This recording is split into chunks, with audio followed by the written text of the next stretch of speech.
Sri TV நேயர்களுக்கு வணக்கம். தேர்தலுக்கு பிந்தைய கருத்து கணிப்பு, கோட்டையை பிடிக்கப் போவது யார் நிகழ்ச்சியில மீண்டும் சந்திப்பதில் மகிழ்ச்சி. ஒவ்வொரு சட்டமன்ற தொகுதியாக அது தேர்தலுக்கு பிந்தைய கருத்து கணிப்பாக நம்ம வெளியிட்டு விட்டு வரோம். அந்த வகையில் திருவாரூர் மாவட்டத்தில் இருக்கக்கூடிய மன்னார்குடி சட்டமன்ற தொகுதியை தான் பார்க்குறோம். ஒரு உயரமான எம்எல்ஏ, திமுக கட்சியை சார்ந்தவர், அப்படியே சவடால் பேர்வழி அப்படின்னு அவர் சொல்லுவாங்க. டிஆர்பி ராஜா 2021 அவர் இங்கே வெற்றி பெற்றார். அவர் வெற்றி பெற்றதே காரணம் என்னன்னா, அமமுகவும் அதிமுகவும் தனித்து போட்டியிட்டது. அந்த 2 பேருடைய வாக்குகளை சேர்த்தோன்னா அவர் வெற்றி பெறுவதற்கான வாய்ப்பே இல்லை அப்படிங்கிறது தான் பார்க்குறோம். இப்போ 2026 டிஆர்பி ராஜா திமுக சார்பாக போட்டியிடுகிறார். எஸ் காமராஜ் அமமுக சார்பாக சென்ற முறை அவர் போட்டியிட்டு 40,000 வாக்குகளை வாங்கினார். இந்த முறை ஒருங்கிணைந்து, அதாவது அதிமுக அமமுக கூட்டணியில் அவர் இப்பொழுது அமமுக சார்பாக போட்டியிடுகிறார். யுவிஎம் ராஜராஜன் தாவேகா, பாரதி செல்வன் நாம் தமிழர் கட்சியின் சார்பாக போட்டிடுறாங்க. 2021 74.31% வாக்கு பதிவானது. 2026 81.81% வாக்கு பதிவாயிருக்குது. இதுக்கு யாருக்கு சாதகம் யாருக்கு பாதகம்னு கள ஆய்வில் ஈடுபட்ட தேவேந்திரனும் கேட்டு தெரிந்து கொள்வோம். வணக்கம். வணக்கம். மன்னார்குடி யாருக்கு சொந்தம்?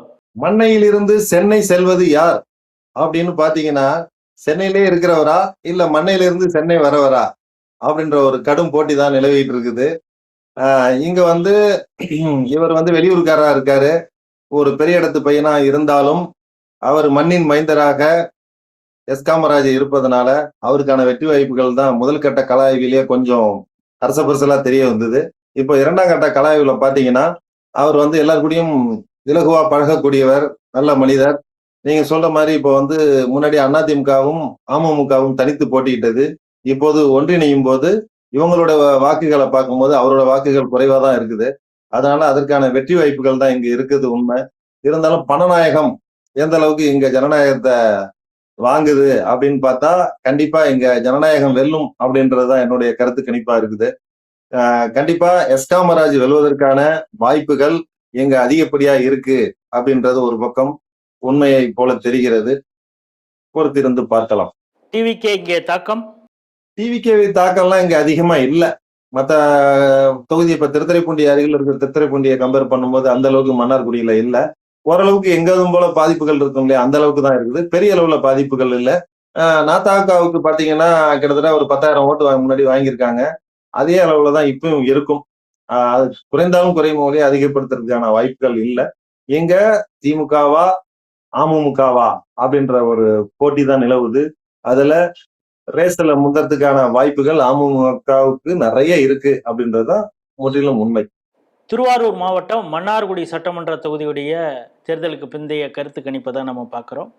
மண்ணை யாருக்கு சொந்தம்? மண்ணையிலிருந்து சென்னைக்கு செல்பவரா இல்லை மண்ணைக்காரர் என்று சொல்லிக்கொண்டு சென்னையிலே இருப்பவருக்கா அப்படின்னு தேவேந்திரன் கேட்டார். மண்ணின் மைந்தராக இருக்கக்கூடிய எஸ் காமராஜ் சென்ற முறையே ஒரு 40,000 வாக்கு வாங்கியிருக்காரு. இப்பொழுது என்டிஏ கூட்டணி சார்பாக அதிமுக அமமுக எல்லாம் சேர்ந்து இருக்குது.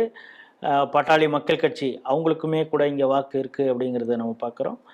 அதே போல் பாஜகவும் இங்கே ஓரளவு வேரூன்றி இருக்கிறது. இந்த கூட்டணி கட்சிகளுடைய பலத்தினால எஸ் காமராஜுக்கு ஒரு சின்ன முன்னிலை இருக்கிறது அப்படிங்கிறதும். ஆனால் டிஆர்பி ராஜாவோட கொட்டி கிடக்குது பணம், அதனால் பாதாளம் வரைக்கும் பாயும், அந்த அளவுக்கு பணப்பட்டுவாடா நடந்திருக்கிறது. அந்த மக்கள் பணநாயகத்திற்கு அவங்க தூக்கி பிடிக்க போகிறாங்களா இல்லை ஜனநாயகத்தை தூக்கி பிடிக்க போகிறாங்களா அப்படிங்கிறது மே 4ஆம் தேதி தெரியும். ஆனால் ஒரு சின்ன எட்ஜ், ஒரு சாஃப்ட் கார்னர் அந்த பகுதி மக்களுக்கே ஒரு அனுதாபம் எஸ் காமராஜ் மீது இருக்கிறதுனால அவர் கொஞ்சம் முன்னிலையில் இருக்கார் அப்படிங்கிறது தான் சிடியுடைய தேர்தலுக்கு பிந்தைய கருத்து கணிப்பு சொல்கிறது. மீண்டும் வேறொரு சட்டமன்ற தொகுதியில் சந்திப்போம். நன்றி, வணக்கம்.